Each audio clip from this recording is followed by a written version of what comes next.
Welcome to Wealth Coffee Chats, folks, for your daily live updates. Get the most out of today's episode by participating in the chat. Make sure you ask some questions, be part of the conversation, have a bit of fun, grab a coffee or a tea, take some notes, and get ready to start your day, folks. Quick few housekeeping rules, though. No spamming, no advertising or self-promotion in the chat. That's not on. Be kind and respectful to everyone when participating. And most of all, have a good time. Real estate investing can be your biggest asset. It also can be your most expensive asset when it comes to getting it right or getting it wrong, folks. It can be time-consuming, stressful, and that's why here at Positive, we have what's called a 6-star team, a full-service team that provides integrated wealth and property investing solutions and services simply designed to help you progress towards your goal of passive income through your property portfolio, folks. Make sure you check out our other podcasts on the Positive Mentor Network. Not only is there Wealth Coffee Chats, there's the Urban Property Investor. Drops every Wednesday with straight talking investing strategies and lessons with Sam Saggers. Property Investor Tales. This is where our clients, you guys, share real life stories from property investing, hosted by some of our advisors and strategists. And that's done every fortnight, dropping every Monday. Wealth, Wine and Wisdom, folks, that debriefs the week that was in the world of finance and property, hosted by yours truly, Jason Witten and Andy Fenton on Fridays. Hey, good morning, folks.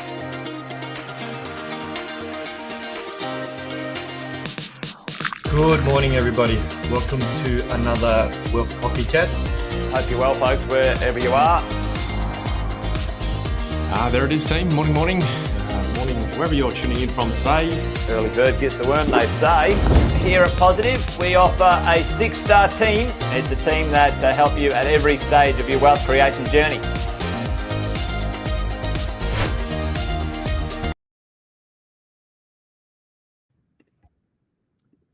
All right, good morning, everyone. Welcome along to Wealth Coffee Chat, Property Management Edition for your Wednesday, 14th of May. Apologies, first and foremost, last week, traveling around our nation's capital last week and got caught up and couldn't get on for Wealth Coffee Chats. But hey, we're back here to talk all things property management. If you haven't met me before, Schost is my name. And there you go. I head up the property management group for the 6-star team here at the Positive Collective and R&W group.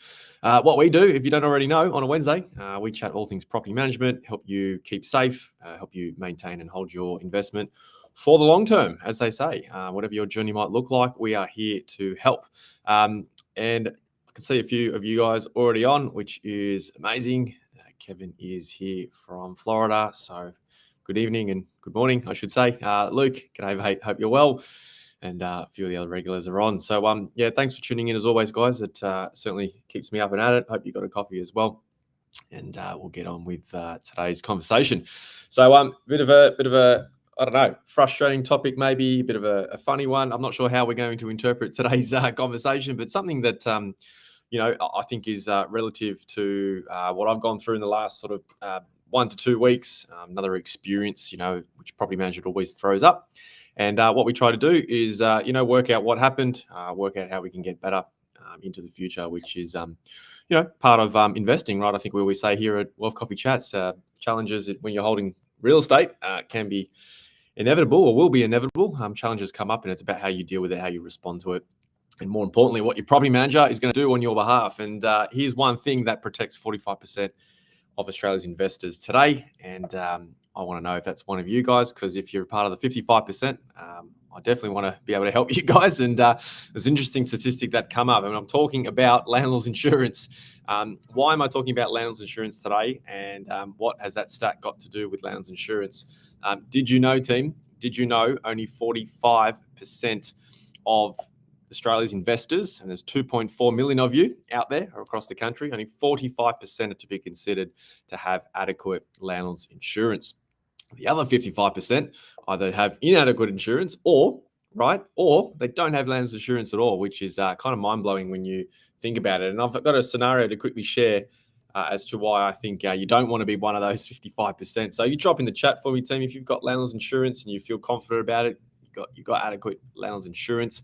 Please pop a yes in the chat. Let me know you're part of that 55%. I think that's quite staggering, to be fair. I think I would assume that it is a lot higher, but if property management has taught me one thing or another over the 14 years is don't assume nothing. So if you've got Lands Insurance team, pop it in the chat for me. Love to know. Because what I've learned over the 14 years, team, over what I've learned is your property manager is not your landlord's insurance. Now, are there great property managers out there? Yes, there are. Are there not so great property managers out there? Yes, I think we can all agree. Everyone's probably had an experience or two that they could share at another time, I'm sure. But your property management is not your landlord's insurance policy. They're not your policy to make sure they get you out of a jam at all times. Now, can a good property manager get you out of a jam? Yes, they can. And I'm going to share you how I just done this, in this space. But you just don't want to be part of that 55% of people without landlord's insurance or inadequate insurance based on the research that, has come through over the years. Alison's here as well. Morning, Alison. Welcome along. Lynn's got landlord's insurance. Awesome, Lynn. Good stuff. Dando as well and Alison as well. So good stuff, team. You're part of the 45%. Good on you.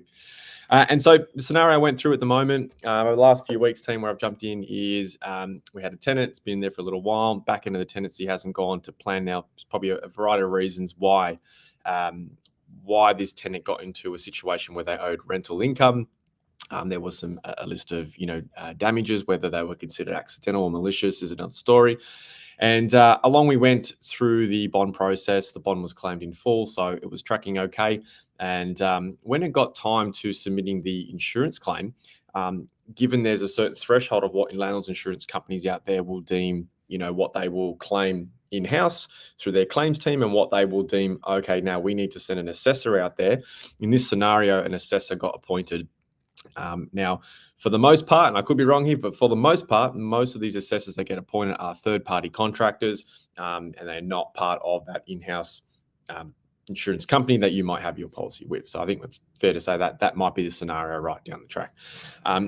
It's really important, team, if you ever find that yourself in that scenario, that you do get one of the senior teams or someone like myself in at that appointment, because here's what happened. I got wind of sort of what was happening with this assessor and how he was interpreting things and what he might deem wear and tear, let's say, as opposed to damage. And, I think when you understand your policy really well, you want to be at those meetings. You want to challenge some of those things that went on. And long story short, some of the assessor's interpretation of wear and tear and what I said was damage, and what he said was living, like just being there, right? Like, I'm not talking about scuffs on walls. We're talking about some actual damage. The interpretation and his perception perspective of how it went about, or how the items that were outstanding how they were resulted, what caused it. There were some differences in there. So that led us to a point where we're now working through the policy. Again, look, fight the fight. I think we're going to get what we want. So, good. Landlord will get paid, which is amazing. So we're going to get the result, which is the important part. What I really wanted to cover is we went back to that landlord's insurance policy and we said, hey, let's have a chat. Let's get some more training. Let's get some more information. And interestingly enough, they came in yesterday. They gave us some bit of a lowdown on any updates to their policy. And not sure if you guys know, but Terri Scheer, one of the leading landlord's insurance policies out there. They look after 250,000 properties, 250,000 of investment properties across Australia. Like I said, there's 2.4 million investors in the country, and these guys look after a fair whack of that pool, which is cool. They look after 15,000 property management officers around the trap. So you can say they're one of the leading landlord's insurance policies. Now, I'm not here to promote one over the other. I'm just here to give some facts, team, and get you guys thinking about compared to what. And so one of the myths out there is that, hey, my landlord's insurance policy doesn't cover rent arrears when my tenant, my lease, is on a periodic situation. Now, depending on who you are partnered with your landlord's insurance, that statement may be true. But if you're with Terri Scheer, and what we found out yesterday is that they do cover both fixed and periodic leases, which is amazing when it comes to rental arrears, which is really good. There is certainly some policies, and for the 55% of investors out there across Australia, and like I say, there's 2.4 million of you out there, for the 55% of them who don't have insurance or have inadequate insurance, deemed by all the research, right? This is not going to be covered for you. So number one, as an investor, you want to make sure that if you have a defaulting tenant, you're going to be covered regardless of whether you have a fixed term or a periodic lease. Now, state by state, things may change, right? When it comes to whether you can get a tenant on a lease, whether you can force that or not. There's obviously different rules. You need to talk to your property manager in your local state about that. But it's interesting to see that they do cover that, which I think is a great thing. What you may know or you may not know, part of their policy is that they have increased their weekly rent threshold when it comes to the annual premium. So again, state by state and by territory, your annual premiums may differ a little bit, but generally speaking, they would cover up to about $1,100 in rent. And if you had a property that was more than $1,100 in rent, your premiums would be at a higher rate. That has now increased to $1,500, which is great. Given rent increases and growth over the last couple of years, I think that's a good decision by them. And, that'll help a lot more investors out there. Another quick tip, right? When I talk about rental arrears, they will cover defaulting tenants that result in an eviction or termination up to 20 weeks. It's perfect. It's a long time.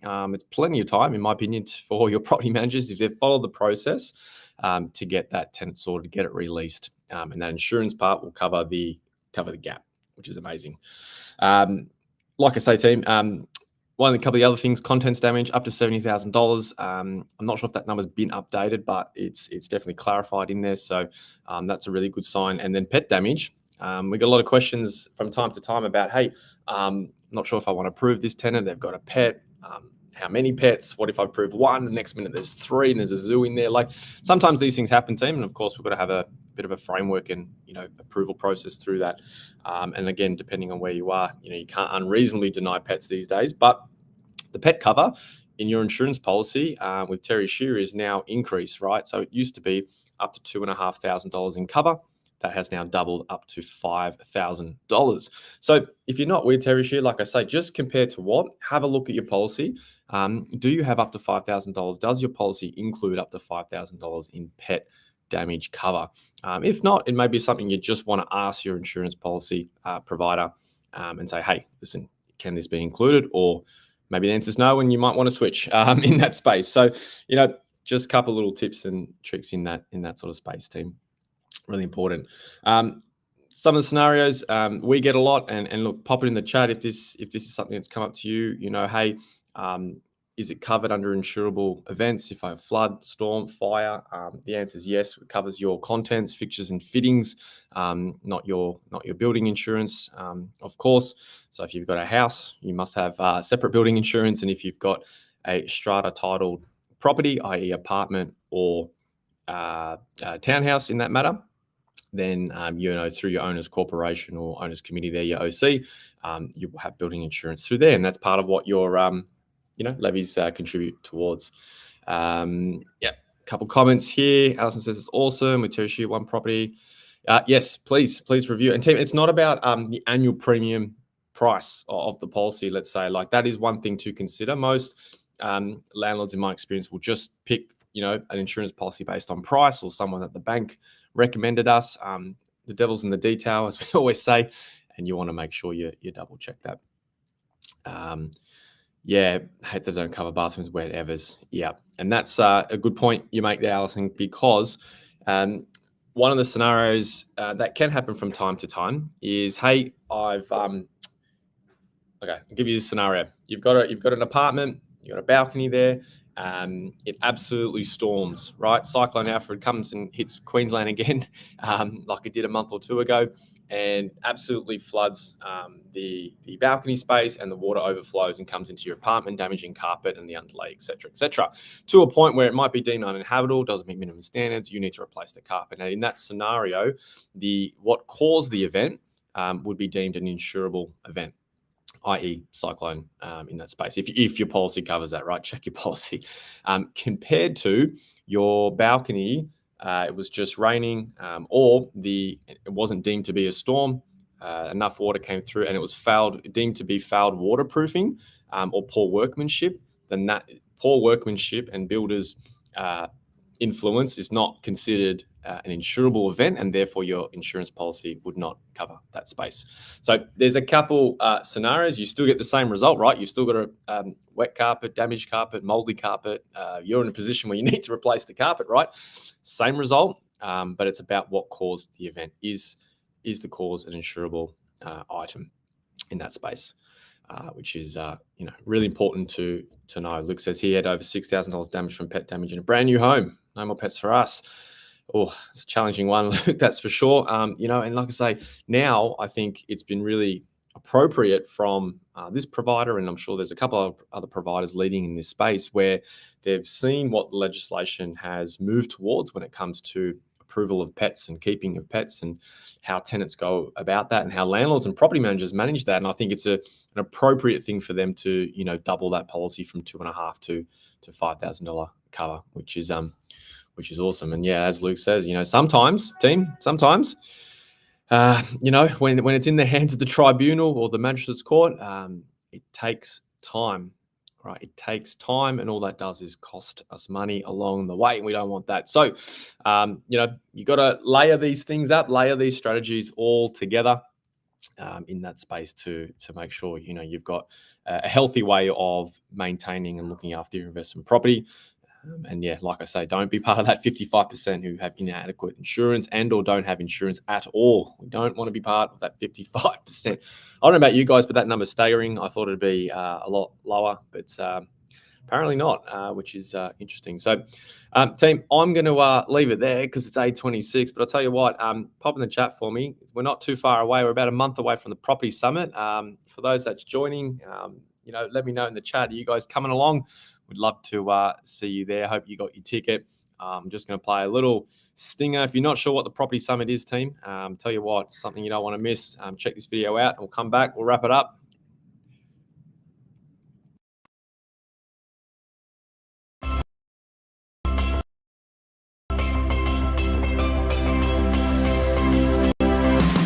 All right, it'll be fun. Who has played the property game before? Oh, you're in for a treat. Who likes Monopoly? Did anyone like Monopoly when they were a kid? Well, this is Monopoly in real life in this room. Every hour or so, you guys are going to be up and you're going to be running around the room like maniacs trying to play the property game and win the property game.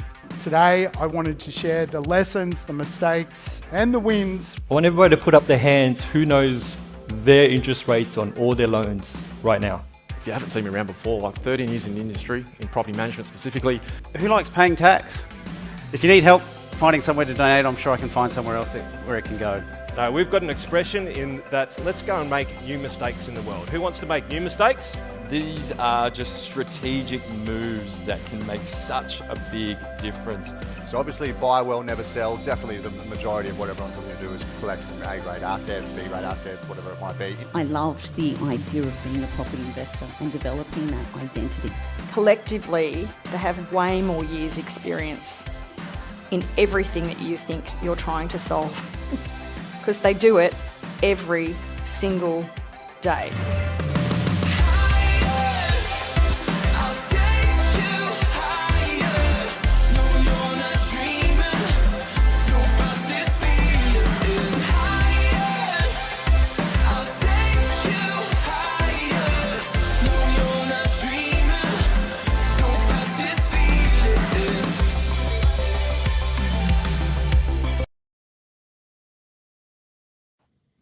There it is, team. If you want to come play live Monopoly, come check it out. As Andy Quinton says, make new mistakes. I'm all about it. Hope you are too. Alison says she's not going to be here. Come on, Alison, come along. Reach out to your coach. I'm sure we can work something out.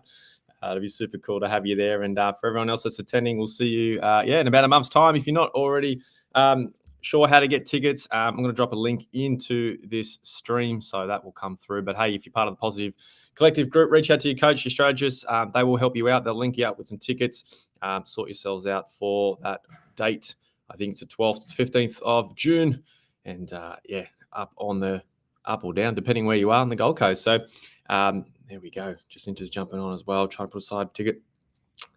Yep, we'll sort it out. Just need to jump on to your coach. Will help you out, that's for sure. As Lynn Lynn's nailed it. Great memories. Can't make this year, unfortunately. I will miss you, Lynn. Hopefully next year. But as Lynn said, great memories created. Come share some insights, some learnings with all the crew, investors like yourself, and of course, it'll be hosted by Jason Whitten and Sam Sagers, and the crew will be there along with him. So, team, that's it for me for a Wednesday. Thanks for joining in. Thanks for participating as always. Love the banter as we go along. Happy Wednesday. Enjoy your day, team. See you soon. Thanks for watching another episode of Wealth Coffee Chat, folks. Make sure you like, subscribe, and turn on your notifications so you never miss a thing when we go live. Improve your portfolio and investing game, folks, with Wealth Coffee Chats live every morning at 8:10 each weekday. Make sure you join us. Previous episodes are also available wherever you get your podcasts, folks, as well as our other podcasts from the 6-Star team here at positivementor.com.au.